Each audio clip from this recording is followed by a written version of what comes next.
আলোচ্য বিষয় হলো তাওবাতুন নাসুহা, তাওবা সম্বন্ধে। আমরা গুনাহগার, আমরা ফাফি, আমরা আল্লাহ পাকের দরবারে হামেশা সব সময় ইস্তেগফার করতে হবে, গুনাহ মাফ চাইতে হবে, আমরা তাওবা করতে হবে। একটা হলো ইস্তেগফার, একটা হলো তাওবা। ইস্তেগফার শব্দের অর্থ হলো গুনাহ মাফ চাওয়া। আসল শব্দিক অর্থ হলো ডাকি দেওয়া, আল্লাহ পাক যাতে আমাদের গুনাহগুলাকে রহমতের ঢাকনা দিয়া ঢাকি দেন, শাব্দিক অর্থ। মাদ্দা হলো, মূল অক্ষর হলো গাইন ফা রা। ইস্তেগফার স্বাভাবিক মুখে হয়, সেই দোয়াটা আমরা মুখে পড়ি, আস্তাগফিরুল্লাহ আল্লাযী লা ইলাহা ইল্লা হুয়াল হাইয়ুল কাইয়্যুম ওয়া আতুবু ইলাইহি। আস্তাগফিরুল্লাহ রব্বি মিন কুল্লি যামবি ওয়া আতুবু ইলাইহি, এটা হাদিস শরীফে পাওয়া যায় না। হাদিস শরীফে পাওয়া যায় আস্তাগফিরুল্লাহ আল্লাযী লা ইলাহা ইল্লা হুয়াল হাইয়ুল কাইয়্যুম ওয়া আতুবু ইলাইহি। তো ইস্তেগফার এটা হয় মুখে, এই দোয়াটা মুখে হয়।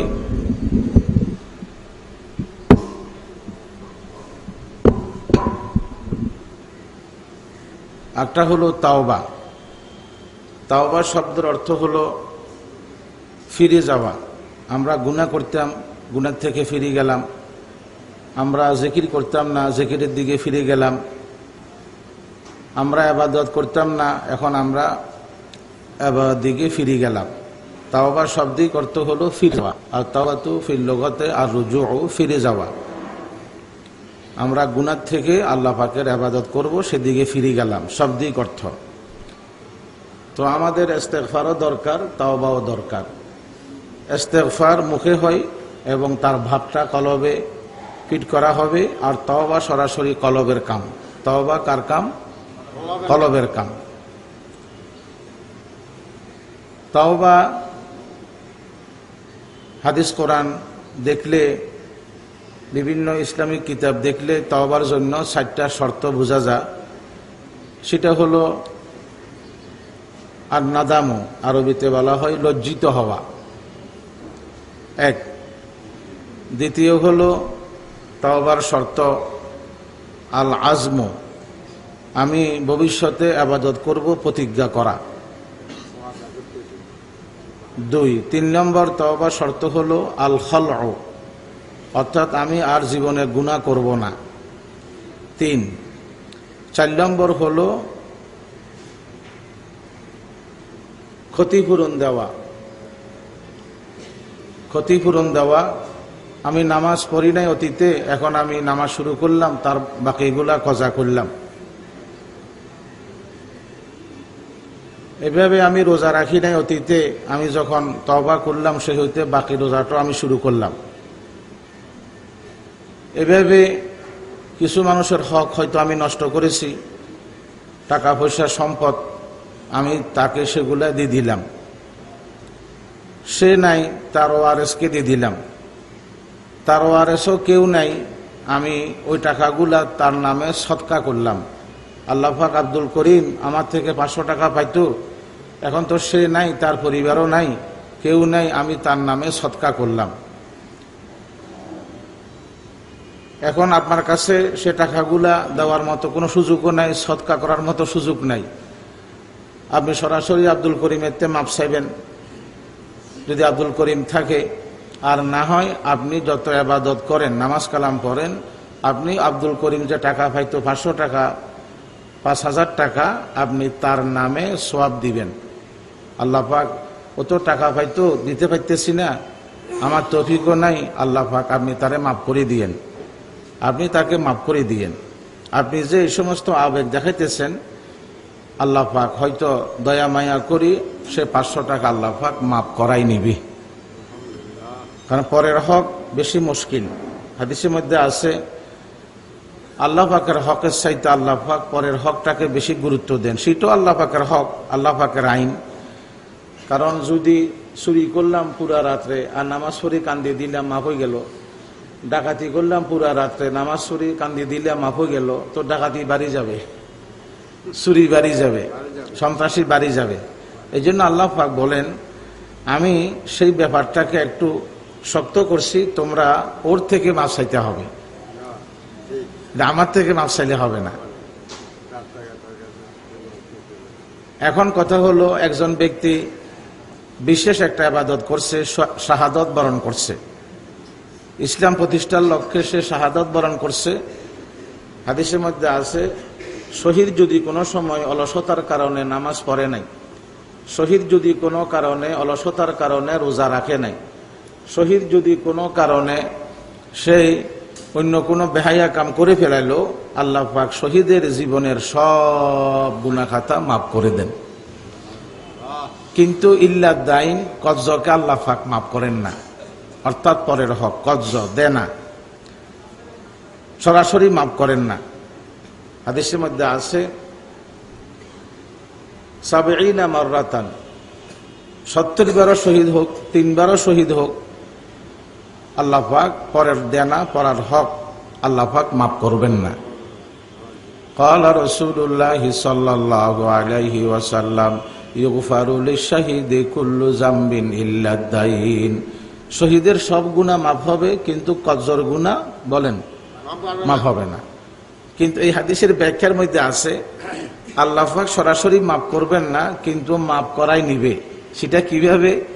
আল্লাহ পাক বলবেন, তোমার কাছে 500 টাকা পাইতো, তোমার কাছে 1000 টাকা তুমি পাইতা তার কাছে, এখন সে তো ইসলাম প্রতিষ্ঠার লক্ষ্যে শহীদ হয়ে গেল, তুমি যদি তাকে মাফ করে দাও, ওই সওয়াবের গুদামটা তোমাকে দেওয়া হবে।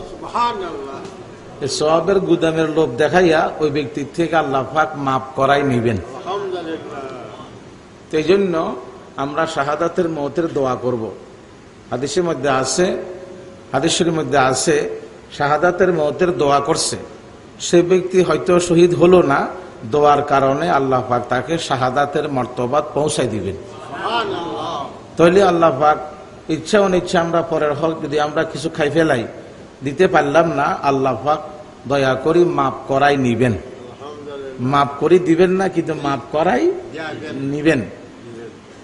হাদিসে আছে, ক্বালা রাসূলুল্লাহ সাল্লাল্লাহু আলাইহি ওয়াসাল্লাম, মান সাআলাল্লাহ শাহাদাতা বিসিদকিন বাল্লাগাহুল্লাহু মানাজিলা শুহাদা ওয়া ইম্মা তাআলা ফিরাশিহি। নিজের বিছনাতে মারা গেল, নিজের বাড়িঘরে মারা গেল, দোয়ার কারণে আল্লাহ পাক তাকে শাহাদাতের মর্তবাত পৌঁছাই দিবেন। এজন্য শাহাদাতের মওতের আশা করা, এটা হলো সুন্নত। আমাদের প্রিয় নবী মুহাম্মদ মুস্তাফা সাল্লাল্লাহু আলাইহি ওয়াসাল্লাম, উনি শাহাদাতের মওত আশা করছেন। তো নবী যখন বড়, নবী যেই মওতের আশা করবে সেই মওতটাও বড়। নবী আলাইহিস সালাম শাহাদাতের মওতের আশা করছেন। আল্লাহ পাক আপনি আমাকে শহীদি মওত দেন, আবার জিন্দা করেন, আবার শহীদি মওত দেন, আবার জিন্দা করেন, আবার শহীদি মওত দেন। এইভাবে উনি 3 বার দোয়া করছেন, 3 বার।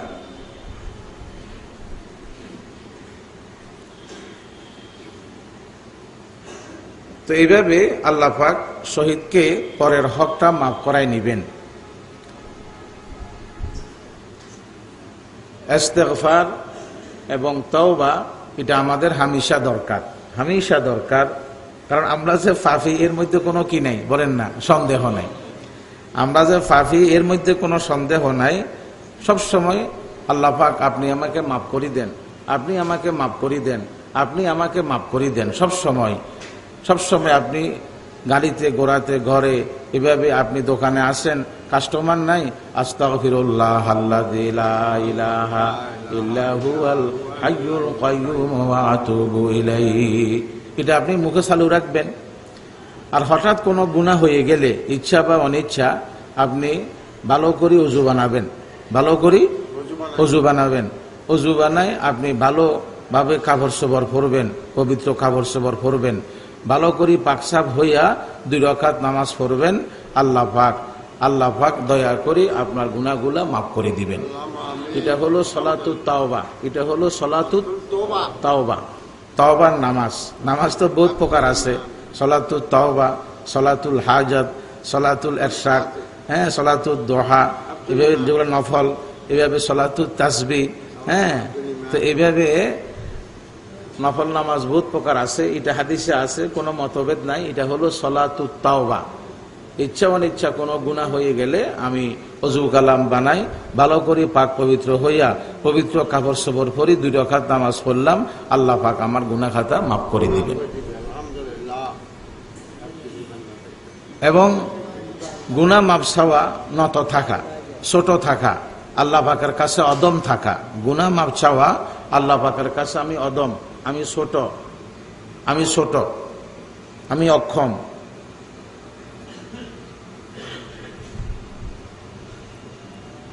আমাদের প্রিয় নবী মুহাম্মদ মুস্তাফা সাল্লাল্লাহু আলাইহি ওয়াসাল্লাম, আল্লাহ পাক ওনাকে আদেশ দিয়েছেন, নবী আপনি আমার কাছে গুনাহ মাফ চান। বড় মুশকিল বুঝাবো। আল্লাহ পাক নবীকে বলছেন আপনি মাফ চান, গুনাহ মাফ চান, আপনি আমার পবিত্রতা বয়ান করেন আর আপনি গুনাহ মাফ চান, আপনি চাইবেন।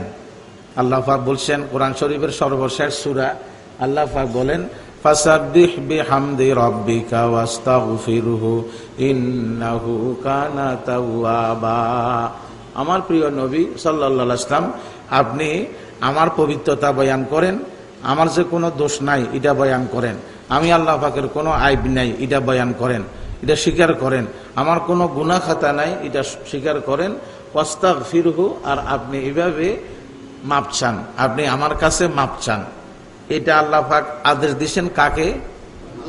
আল্লাহ পাকের হাবিবকে। তো যেখানে আল্লাহ পাকের হাবিবে আল্লাহ পাকের পবিত্রতা বয়ান করতে হয়, গুনাহ মাপ চাইতে হয়, তো আমরা উম্মতেরা চাইতে হবে না?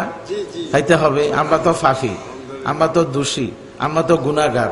ওনার তো কোনো গুনাহ নাই, ওনার কোনো পাপ নাই, ওনার কোনো হিসাব কিতাব নাই, ওনার কোনো সুয়াল জবাব নাই, নবীর কোনো সুয়াল জবাব নাই, কোনো হিসাব কিতাব নাই, কোনো সুয়াল জবাব নাই, কোনো হিসাব কিতাব নাই। এবং নবী আলাইহিস সালাম বলছেন আমার উম্মতেরা, আমি তোমাদের আগে যে চলে গেলাম, কোটি কোটি উম্মত কিয়ামত পর্যন্ত আসবে, এটা যদিও দুঃখ, তোমরা আমাকে সবাই পাইলা না, আখিরি জামানের উম্মত আমাকে দেখলো না, কিন্তু এটা একটা রহমত। আল্লাহ পাক যে উম্মতকে ভালোবাসেন, নবীটাকে আগে নিয়ে যান, উম্মত থাকে যা, নবী যেন আগে যাইয়া আখিরাতের ময়দানে হাসরের সমস্যাগুলো সমাধান করতে পারে। আমি তোমাদের জন্য হাউজে কাউসার ঠিক করব, আমি তোমাদের জন্য পরকালের সুপারিশ করব, আমি তোমাদের জন্য ময়দানে হাসরকে এইভাবে আল্লাহ পাকের কাছে দোয়া করে সহজ করে নেব। তো আমি তোমাদের আগে চলে গেলাম, এটা তোমাদের জন্য শুকরিয়া, আমি পরকালের সমস্যাগুলা আমার ইমানদার উম্মতের জন্য সমাধানের চেষ্টা করব।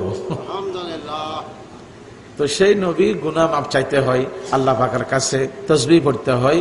এই আয়াত নাযিল হওয়ার পরে আম্মাজান আয়েশা বলেন রাদিয়াল্লাহু তাআলা আনহা, যে উনি ইন্তেকাল পর্যন্ত জীবনে 2 হোঁট আর একাত্র করেন নাই, উনি পশপশ পশপশ আওয়াজ করতেন, সুবহানাকাল্লাহি ওয়া বিহামদিকা আস্তাগফিরুকা ওয়া আতুবু ইলাইক, সুবহানাকাল্লাহুম্মা ওয়া বিহামদিকা আস্তাগফিরুকা ওয়া আতুবু ইলাইক।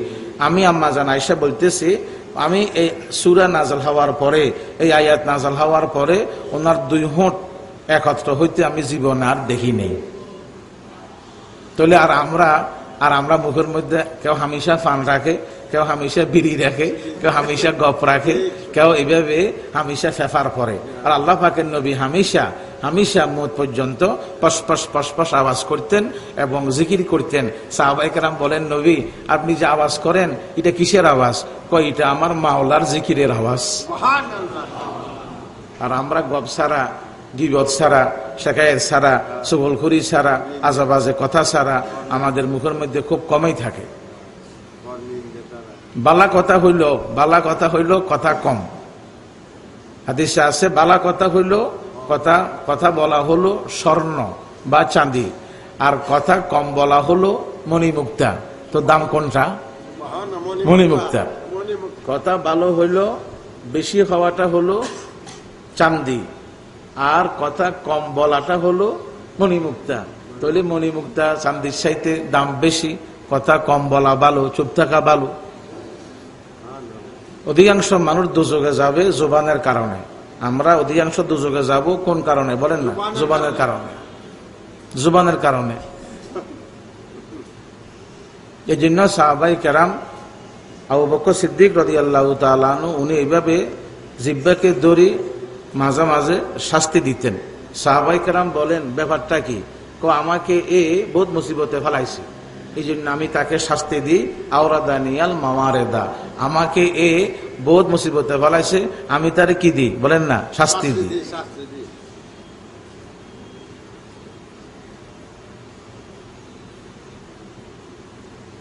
তো একটা হলো ইস্তেগফার, একটা হলো তাওবা। ইস্তেগফার স্বাভাবিক মুখে হবে ওই দোয়াটা, আর তাওবা হবে অন্তরে। এবং তাওবার শর্ত হলো কটা? 4টা। তাওবার শর্ত কটা বলেন? 4টা। এখন কত হলো, কোনো ওলির কাছে যাওয়া, কোনো আলেমের কাছে যাওয়া, সেটাও কোনো বেদাত না যে হুজুর আমি তো ফাফি দোষী, আওয়াম মানুষ, দোয়া দরুদ কম জানি, ইস্তেগফারও শুদ্ধ করি পড়তে জানি না, আপনি একটু আমাকে তওবা করাই দেন, সেটাও কোনো বেদাত না, সেটা বেদাত না, সেটাও জায়েজ আছে।